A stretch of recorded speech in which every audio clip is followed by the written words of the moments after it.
Opa, e aí pessoas, beleza?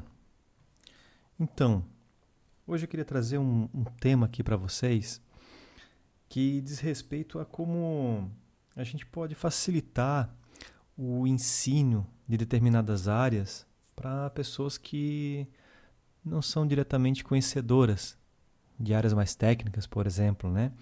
O tema aqui que eu estou mostrando de ciência de dados é porque o projeto que eu vou mostrar tem tudo a ver. Pelo menos, né, se você for pensar e até olhando aqui a própria Wikipédia, né, trazendo para nós que a ciência de dados é uma área interdisciplinar, né, e que ela usa aí várias áreas do conhecimento. Né. Então, pensando nesse modo interdisciplinar de trabalhar com pessoas de áreas distintas, né, como economia, engenharia, estatística, né, e também com conhecimentos mais técnicos, como você facilita o ensino disso para pessoas que estão entrando nesse mercado ainda. Né? Então estava dando uma olhada, isso já olhando assim um bookmark já há algum tempo e tal, e rebusquei aqui alguns artigos. Eu separei um caso bem específico que vai nos levar à ferramenta e às técnicas que eu vou mostrar aqui. É apenas um conceito inicial, mas é baseado em artigos que foram aí publicados mais ou menos há um ano aí por aí, tá? E que tem funcionado bem legal assim, tá? Então, o primeiro seria esse aqui, que seria um curso acessível para pessoas que não são das áreas, digamos assim, técnicas, né? Esse não STEM aqui, esse STEM no inglês seria ciência, tecnologia, engenharia e matemática. Então, as áreas do conhecimento que não são, né, de ciências, digamos assim, de exatas, né, seria aí as áreas humanas, né? A parte humana, artes, literatura. Né? Então, como conectar isso? Então, a ideia o que é? É através de recursos computacionais, né, e de inteligência também computacional, né, você poder aí trazer isso para próximo de pessoas que não são dessa área. Então, como que a gente consegue conectar ambos os conhecimentos, né? A parte técnica com essa parte do conhecimento mesmo. Né? A ideia o que é? A ideia é tentar ali somar esses esforços, né, dessas áreas e aproximar e tirar esses hiatos, né, tirar esse gap, né, essas diferenças que existem. Então, esse artigo aqui, ele fala um pouco sobre isso, sobre um método de como você pegar os estudantes dessas áreas, né, pessoas que estão ainda entrando, que estão começando, muitos deles não estão até não estão formados ainda, mas como fazer eles trabalharem, né, com isso e como que isso pode auxiliar no aprendizado. Ele está diretamente ligado e referencia um outro artigo anterior a ele, né, claro, né, se ele referencia o artigo anterior, né? E basicamente o que acontece? Esse artigo é esse aqui, ó, tá? Que é esse Core GIS aqui. Qual é a ideia desse artigo? O que ele fala? Inclusive esse artigo aqui, ele é público, então eu vou deixar o link, tudo que for público aqui, bom, eu vou deixar o link de tudo, daí, né, o que for público você consegue acessar e o que não for, você vai ter que ter um acesso, né? Esse aqui, eu peguei lá da CM, tá? cm.org, eu tenho acesso, então eu consigo ver, mas não sei se ele é público, tá? Não sei se ele está publicado e tal, enfim, talvez tenha que pagar, né? Esse aqui não, esse aqui, se não me falha a memória, ele é público. Tem até um site, tudo certinho, tá? Basicamente o que acontece? Esse cara ele fala sobre o quê? Em resumo, ele fala que conjunto de dados do mundo real ajudam no ensino introdutório à computação. Então, quanto mais diversificado você tiver os dados e mais próximo do mundo real for, melhor para você ensinar esses primeiros passos aí na área da computação. Mas, basicamente, então, o que você tem? Você tem de um lado que, olha, com um conjunto de dados reais e diversificados, você consegue melhorar o engajamento dos estudantes, né, principalmente de áreas diferentes, áreas que não são da computação, como esses estudantes conseguem entender melhor a computação. Então, esse projeto traz isso, essa curadoria de conjunto de dados para facilitar o acesso. Já esse aqui parte desse princípio e cria um método em que ele usa ferramentas que permite conectar-se ao QoRGIS, né, de forma fácil, intuitiva, para que, né, pessoas de outras áreas do conhecimento ali consigam, então, estar mais engajado aos dados, poder usar os dados, poder trabalhar, e aí, né, o estudo relata aqui que há um entendimento melhor de como que as coisas são. Então aqui o QoRGIS tem um site, tá? QoRGIS Edu, GitHub.io, tá? Vou deixar o link ali certinho para você poder, né, acessar, mas basicamente, né, o que é o QoRGIS, né? É uma coleção de ótimos e reais, né, interessantes datasets ali, né? Então, o que acontece? Aqui você tem vários bloquinhos aqui, para, né, visualização, para Python, para Java, CSV, JSON.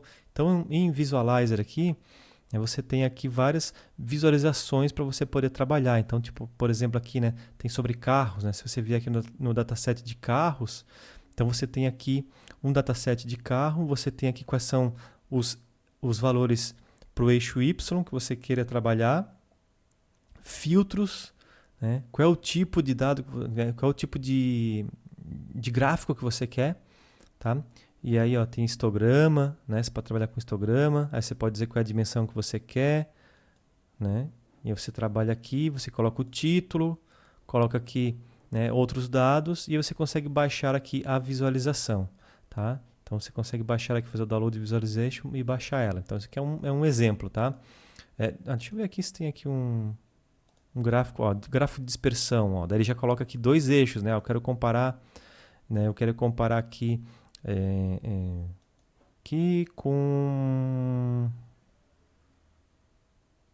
milhas por hora dentro da cidade, enfim, ó. Daí eu consigo fazer aqui, né, um comparativo. Posso botar um título aqui e pronto, e a análise está feita, beleza? Então, essa é uma forma que o projeto traz de poder conectar as pessoas a determinados dados e poder fazer a pessoa entender melhor, né? Como trabalhar com visualização de dados, né? Como que a pessoa... para que serve um determinado gráfico, né? Então, ali ela já vai cruzando, né, um dado com o outro e já percebe se faz sentido ou não, tá? Deixa eu ver, airlines aqui, se tem alguma coisa aqui. Ó, por exemplo, né? Então, tem aqui o mês, o ano, estatísticas de voos cancelados. Ó, voos cancelados. Vamos botar aqui histograma, né? Ó, então, aqui a gente tem um histograma dos voos cancelados, né? Por exemplo, vou fazer aqui um gráfico aqui de dispersão. Não, vou fazer um gráfico de barra aqui, né?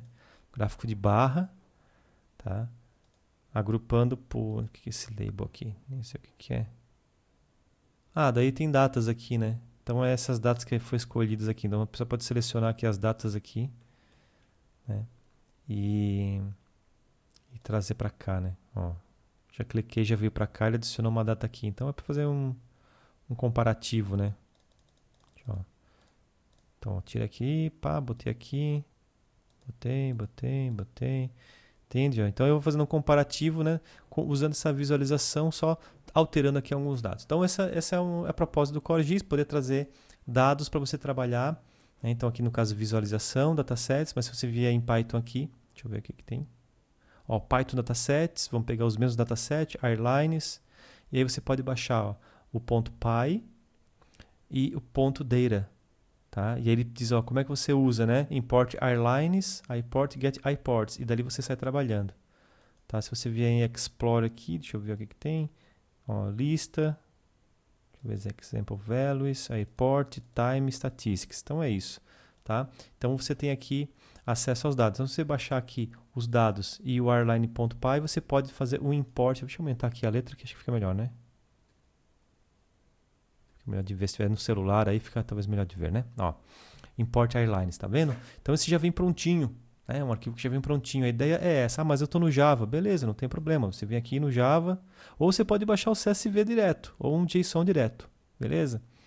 Tá? Esse último aqui, BlockPy, é o que a gente vai ver, né, como trabalhar com ele, tá? Ele é bem interessante. Mas para entender o conceito dele, antes a gente vai começar com um caminho das pedras aqui inicial, que é vendo este cara aqui, ó, o Blockly, lá do Google. Tá? É ali uma biblioteca em JavaScript para construir editores de programação, né, visuais. Então, no lugar de você escrever o código, você usa blocos que, conectados como se fosse um quebra-cabeça, né, ele faz com que o fluxo de um determinado programa transcorra, né, então vai sendo executado passo a passo, né, em qualquer linguagem, na verdade. Então, os blocos, eles são os mesmos para várias linguagens. E você pode também criar blocos novos, para que você consiga, por exemplo, colocar a linguagem em mais alto nível. Então, você pode trazer a linguagem para um nível maior, digamos assim. Então, né, no lugar de ser uma linguagem mais próxima da programação, ela pode ser mais próxima do humano. Então, o que está sendo mostrado aqui é um exemplo de um pequeno programa, tá? Que a lógica, o que é aqui? Se você lê, né, de cima para baixo, ele segue um fluxo aqui. Então, o que esse programa aqui faz, né? Esse programa aqui tem alguns blocos, e os blocos eles se compõem aqui. Ó. Você pode ver, ó, que ele é como se fosse pecinhas de quebra-cabeça. Então, esse bloco aqui, a conexão é que faz o programa ter uma linha de execução que está, digamos assim, conectada. Tá? Então, ó, vocês vejam que aqui ele espera algo, mas também aqui o set pode algo ocorrer antes do set. E o que pode ocorrer antes do set? O que pode vir depois desse repeat? Na verdade, você pode trazer blocos lógicos, laços, né? Você pode trazer aqui operações matemáticas. Né? Então, por exemplo, assim, eu quero que no lugar aqui, por exemplo, do count, eu não quero aqui o valor 1. Levo aqui para a lixeira. Eu quero pegar aqui o quadrado, a raiz quadrada de 9. Por exemplo. Né? Então, aqui tá 9, né? Que está mostrando aqui um exemplo aqui, o 9. Né? Porque é como se fosse assim o default. Tá? Então, eu poderia aqui trazer algum valor aqui. Tá? O que acontece aqui do lado é que, dependendo da linguagem de programação que eu escolho, este mesmo conjunto de blocos vai gerar aqui um código naquela linguagem. Então, por exemplo, se eu botar aqui em JavaScript, olha só, ele fez em JavaScript. Se eu botar aqui em Lua, ele fez em Lua. Se eu botar aqui em PHP, ele fez em PHP. Tá? Então, esse código aqui, ele é um conjunto de blocos que, separadamente, eles têm aqui, ó, o comando aqui, ó, tá vendo? Né? E eu posso encaixá-los aqui. Essa é a premissa do Blockly, ser uma biblioteca que permite você fazer isso aqui. O legal é que com ele você pode criar os teus próprios blocos. E aí é que vem a questão. Porque teve um pessoal aqui que criou esse cara aqui, o BlockPy. E o BlockPy nada mais é do que o quê? Ele usa o Blockly para que eles criem blocos de mais alto nível. Então, né, no lugar, por exemplo, aqui de ter blocos bem mais técnicos, eles colocam um bloco de mais alto nível, né? Então, por exemplo, assim, você imagina que você, no lugar de dar esses comandos aqui, você esteja operando, por exemplo, um robô, né? Um robozinho. E você quer dizer, olha, vá para frente tantos passos, vá para trás tantos passos, vá para a direita, vá para a esquerda, ou gire tantos graus. Então, você poderia ter aqui blocos que representassem isso. Então, por exemplo, né, um bloco, no lugar de ser um set count to alguma coisa, o bloco poderia ser aqui, né, vire tantos graus, por exemplo. E aí o grau eu posso passar aqui como um parâmetro, né? Posso conectar aqui um valorzinho, né? Ou algo, né, desse tipo assim, né? Como se fosse algo assim, né? Eu consigo conectar aqui, tá? Veja o print aqui, por exemplo. Veja o print aqui, ó. Print, né? Ele recebe aqui alguma coisa aqui. Então, esse alguma coisa poderia ser, né? Gire. E aqui eu poderia dizer, né, quantos graus, ou enfim, tá? Alguma coisa nesse sentido. Então, o bloco determina o que vai ser executado e como vai ser construído aqui. Então, eles fizeram o quê? Eles fizeram um jeito de conseguir conectar esses pontos, tá? De pegar, né, o que está ali feito na forma de blocos e criar ali um código em Python para isso. Tá? Existe aqui no GitHub, inclusive o código é aberto, você pode baixar e você pode criar um server local. Porque você pode usar isso, né, pensando aqui no nosso foco do que a gente está falando, para estudantes, né, novos aí, pessoa que está entrando, né, nesse universo que está começando, né, está estudando uma área, mas precisa trabalhar com dados, por exemplo. Então, o que isso aqui traz? Isso aqui traz a possibilidade de você ensinar através da ferramenta, mas dentro de um contexto teu, né? Um contexto que você está montando ali a tua grade, a tua ementa, e aí através do servidor você pode identificar se ele está indo certo, se ele está indo, né, errado, se tem uma questão ele errou, enfim. Então você pode ir atrás disso. Aqui entrando num detalhe mais técnico, o BlockPy faz o quê? Ele usa o Blockly para gerar Python. Tá? Então, no lugar de JavaScript. Então, o que acontece? Isso roda tudo no browser. Para que ele possa executar isso no browser, porque ele executa o código em Python, então você consegue ensinar Python, consegue ensinar um pouco de análise de dados, faz com que ele explore conjunto de dados online para você trabalhar. Tá? E ele faz isso porque existe uma biblioteca, essa Sculpt aqui, que ela consegue compilar, digamos assim, né, de Python para JavaScript no browser. Então você consegue escrever no browser código Python e ele vai ser convertido em JavaScript e vai executar no próprio browser. Ele é feito para executar o mais próximo possível do que é o Python. Ele não é feito para executar rápido, porque justamente o propósito dele é nesse sentido, de você conseguir usar isso em alguma ferramenta de estudo, né? Enfim. Tá? Então, beleza. Então, esse aqui, né, é o conjunto, você consegue baixar aqui, tem tem até um cachorrinho ali, beleza? Então tá lá, ó, tudo bonitinho ali e tal, você consegue, né, fazer a instalação, tá? Então, beleza. Isso, claro, se você, né, souber fazer, claro, tá? Mas, imagina assim, ó, putz, mas eu não quero saber nada disso, não sei como é que faz, mas eu quero dar uma brincada nisso, eu quero ver, você me mostra, show me the code, aí me mostra o que está acontecendo. Aí tá aqui, ó, eu vou deixar o link também na descrição, tá? Mas esse é um exemplo. Isso aqui você pode alterar se você quiser, você pode trocar cores, enfim, tá? Mas o que eu vou mostrar aqui é o exemplo aqui. Tá? Esse aqui é um exemplo bem simples aqui, não tem nada para ser feito, mas geralmente o que acontece? Geralmente você tem aqui um desafio para ser feito e já vem algo montado aqui para você, então, trabalhar ali com o desafio, tá? Você pode visualizar só os blocos aqui, ó, nesse workspace que a gente chama. Tá? Você tem as instruções que você pode ler o que é para fazer. Tá? Tem aqui, no caso, configurações. Né? E você pode adicionar algumas coisas. Enfim, então a gente vai pegar aqui no arquivo.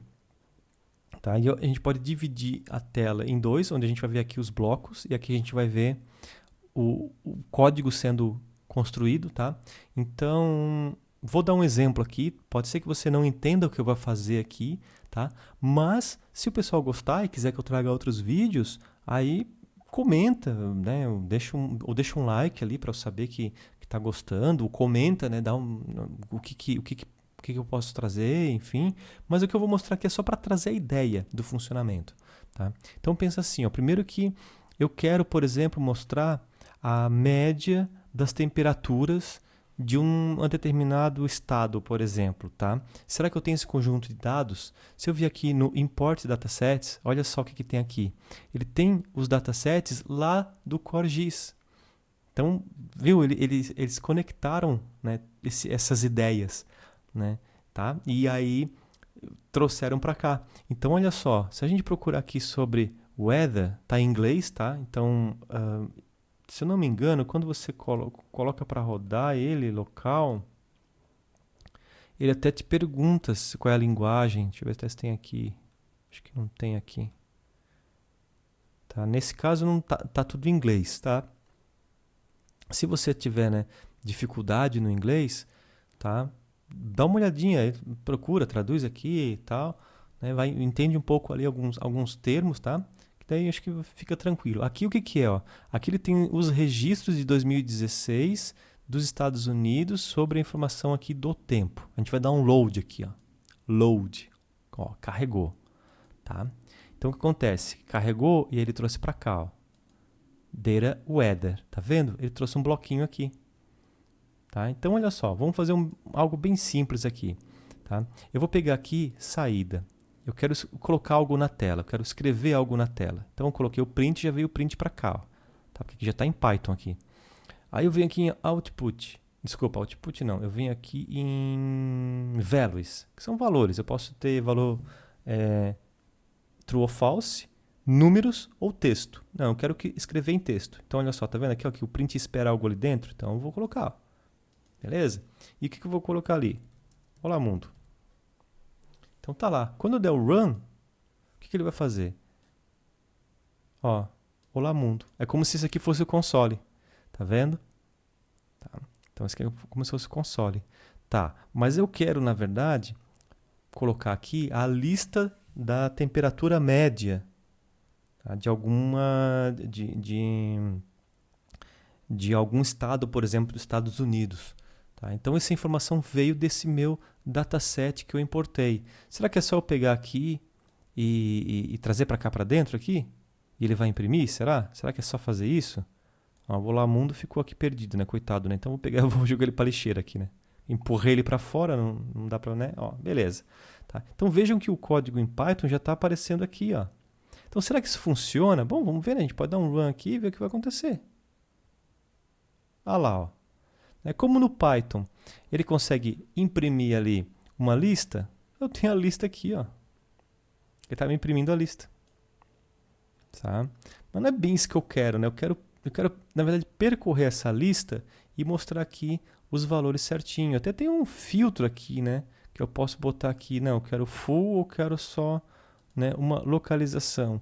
Essa localização diz respeito ali aonde que está, né, a estação de meteorologia, né? Então, se a gente pegar aqui, tem várias aqui, né? Tem várias aqui. Eu acho que tem uma lá em Indianápolis, se não me engano. Ah, tem, ó. Indianápolis. Vamos botar Indianápolis aqui, vamos ver. Vamos dar um run para ver o que vai acontecer. Ó, saiu aqui, tá vendo? Ó, saiu aqui, tá? Mas o que eu quero fazer agora? Nossa, tem até um ponto flutuante aqui, meio louco aqui, ó.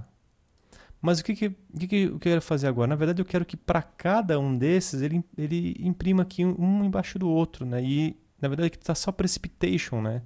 Será que eu tenho informação da temperatura média? Eu tenho, tem aqui, ó, temperatura média. Então perceba que eu escolhi aqui um filtro, né? Até eu pulei aqui, na verdade, me desculpa, mas ó, esse filtro eu filtro a localização. Então você viu que eu consegui, né, escolher aqui. E esse weather.get aqui,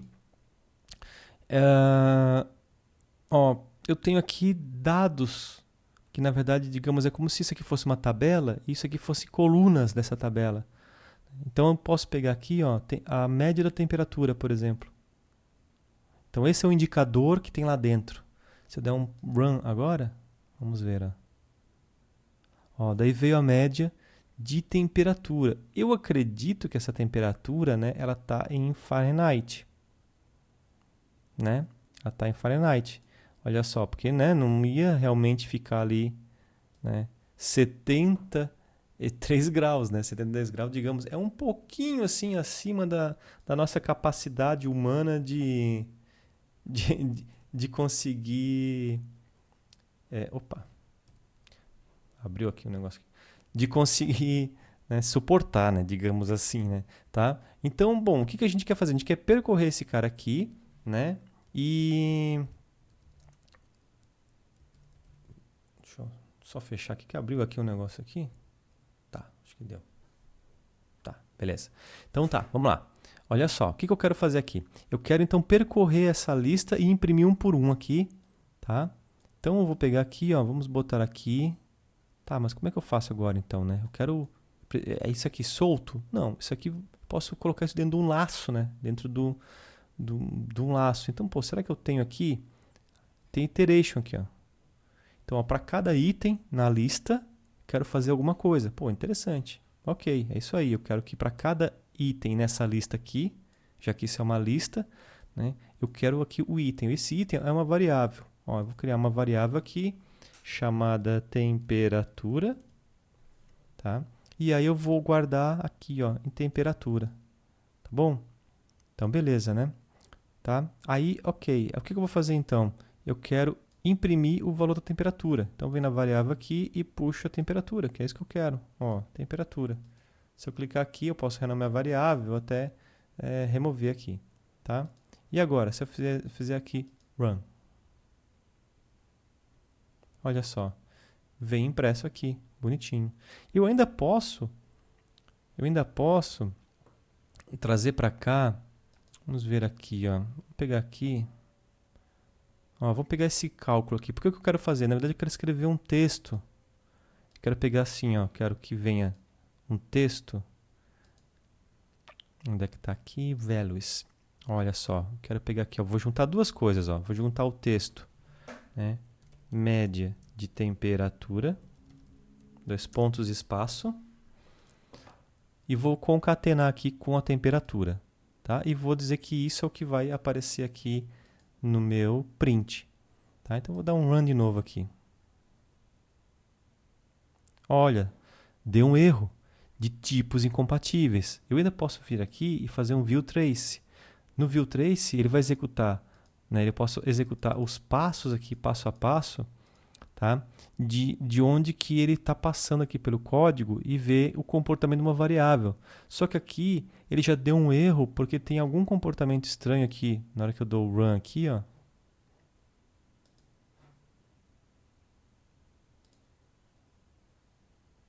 Ó, ele já está mostrando até aqui em vermelho aqui, né? Claro, porque temperatura, ele é um número. Então eu teria que converter isso para um texto. Por quê? Porque eu estou juntando aqui texto com número. Não faz muito sentido eu fazer isso, então eu vou pegar aqui, ó, eu quero pegar texto, né, com que é esse str aqui. Agora eu tenho um texto, que é o média temperatura, e eu vou juntar esse texto com uma string, que é essa temperatura aqui. Como esses blocos aqui são blocos mais para o lado do código, né, para estar mais próximo do código, você tem que entender o que, que ele faz, né? Então, nesse caso aqui, eu tenho um laço que para cada item chamado temperatura que esteja nessa lista, a gente viu que era uma lista, tá?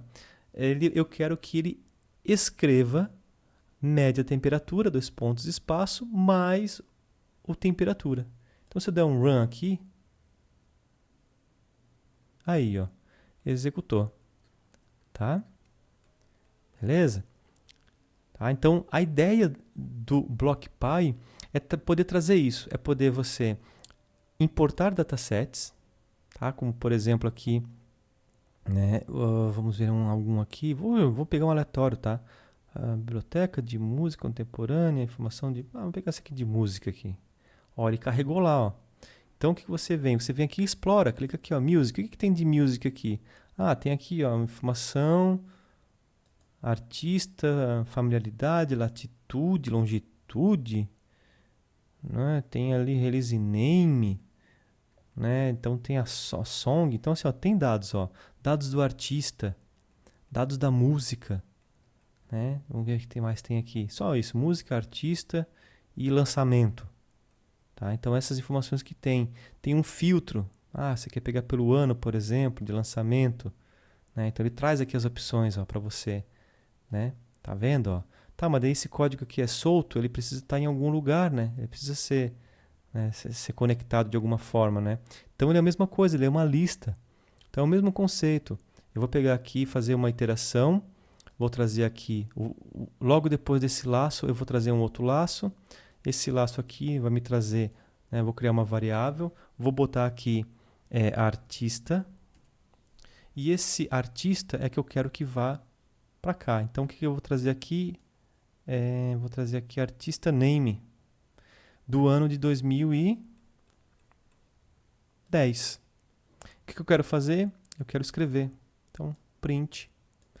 Artista já vai vir um texto, né? Porque o nome do artista já é um texto.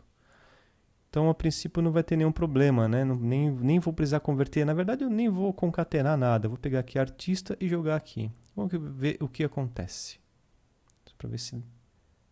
Olha, ele rolou aqui para cima magicamente, mostrou a temperatura e depois começou a lançar aqui nome de artista, né? Mas, puxa, eu já queria separar de repente aqui, né? Então, beleza, vamos fazer o seguinte, quero mostrar separado. Eu vim aqui, ó, jogo um print aqui no meio, e aqui, dentro desse print, eu vou botar um valor aqui. Quem sabe se eu botar só assim, vamos ver se ele faz. Aqui temperatura, vamos ver se ele vai... não fez nada ali muito, simplesmente só não... Deixa eu botar aqui um tracinho, digamos assim. Quem sabe agora ele faz alguma mágica ali. Então tá aqui a temperatura. Ó, tá lá tracinho, tracinho. E aqui vem os nomes. Tá? Então a ideia com isso é que você consiga, né, através dos blocos e através de acesso a esses conjuntos de dados reais, né, onde você vai iterando sobre eles e vai trabalhando, né, você consiga ir se familiarizando com acesso a dados externos e poder aí trazer para a sua realidade um pouco, né, do funcionamento ali dessa primeira etapa da análise de dados, que é a exploração. Então você consegue trazer isso para um estudante, né, de alguma área usando esses mecanismos. Tá? É isso que fala os artigos, e eu queria também mostrar aqui na prática alguns exemplos. Se você já conhece Python, fica muito mais fácil. Se você não conhece, você pode ir conhecendo e aprendendo aos poucos, tá? Pensando que, né, é possível aprender sim. Tá? E gostaria de deixar aqui um desafio. A temperatura média está em Fahrenheit. Se você conseguir, de alguma forma, né, através desses blocos aqui, gerar essa temperatura e mostrar ela em graus Celsius, tá? Faz um print, joga no Twitter, linka com esse vídeo aqui, ou, né, deixa no comentário, enfim. Tá? Ou se não quiser também, não tem problema, fica de desafio pessoal aí para você, tá bom? Então, gente, muito obrigado, é isso aí, espero que isso tenha sido bastante útil. Se aprofundem, leiam, entendam melhor como isso funciona, quem sabe isso traz algumas ideias para você no seu dia a dia. Um abraço e até a próxima.